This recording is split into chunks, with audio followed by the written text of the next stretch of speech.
जइबे तो हमहू न कहीं को गम लेबोगे।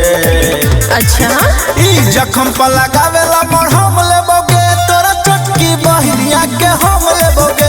ई जखम पर लगावेला मरहम लेबोगे, तोरा चटकी बहिनिया के हम लेबोगे।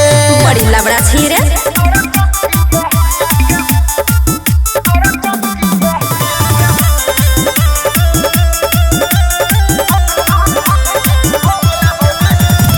तू हमर दिल तोड़ले हम तोहर सी लगे, जे ठकी के जाइते लेबो छोट की समी लगे। ए हना बात रे छोरा सोचबो नहीं करी है, हमारा बहिन का बॉडी नोचबो नहीं करी है। ओहो तो हमारा पलाइन मारै छौ, कहै छौ केरा के थम लेबोगे। बेसी नहीं बोल। ई जखम पर लगावेला मरहम लेबोगे, तोरा चटकी बहिनिया के हम लेबोगे। ई जखम पर लगावेला मरहम लेबोगे, तोरा चटकी बहिनिया के हम लेबोगे।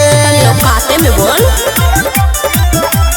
Music by Ajit Singh.